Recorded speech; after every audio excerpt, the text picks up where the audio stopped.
Letters were extremely important to soldiers serving far away from their families. It gave them a chance to see what life was like outside of war and to talk to their loved ones.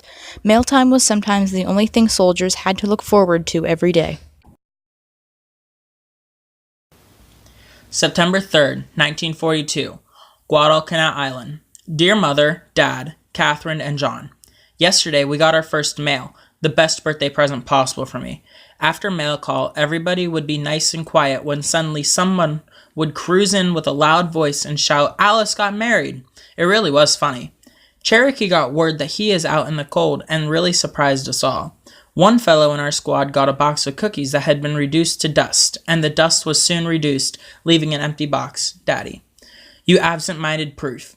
When you write to Mother, you better mail it to her and not accidentally put it in my letter. I destroyed it and didn't show it to the boys, though, just to show what a sport I am. Tell everybody hello from me. Love, Sid.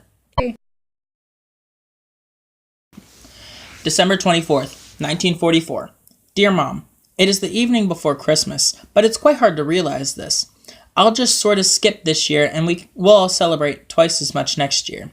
We stayed in a fine building last night and May tonight. It's funny how much a building can mean. This is the first one we've been in since our arrival on the continent.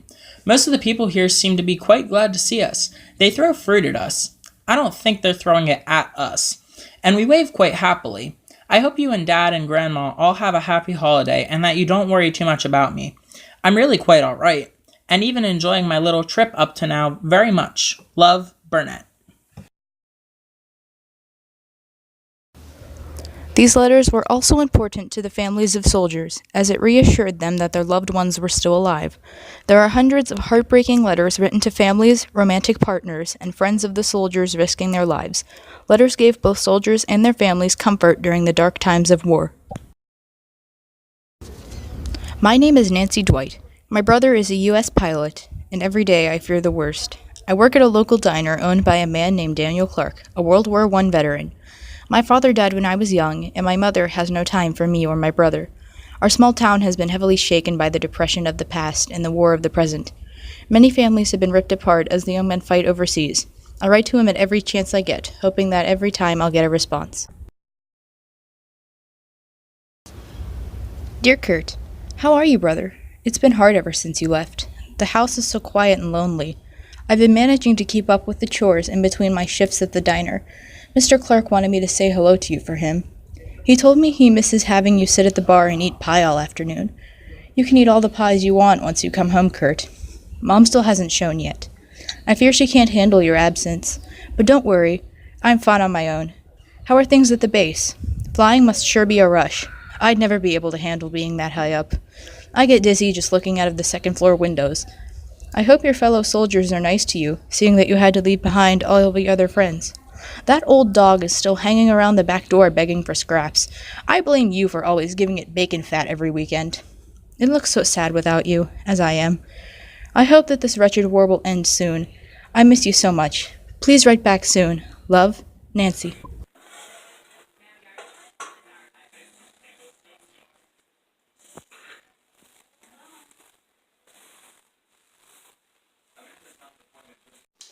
Almost done, Nancy. Yeah, just clean up. Any word from Kurt? No. Maybe he's just busy. I hope that's the case. You can go home now. I'll finish things up. Thank you, sir.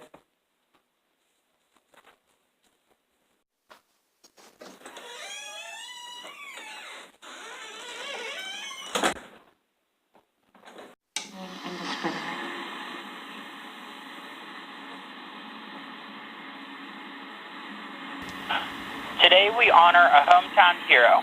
Yesterday, our own Kurt Dwight, with the help of his team, fought off a troop of enemy planes threatening Allied territory. The windshield of Kurt's plane had been shattered, but Kurt expertly maneuvered the plane and defended himself against the barrage. All members of the group remain alive. We salute these brave men for their services. We must remember to keep cheering them on from America.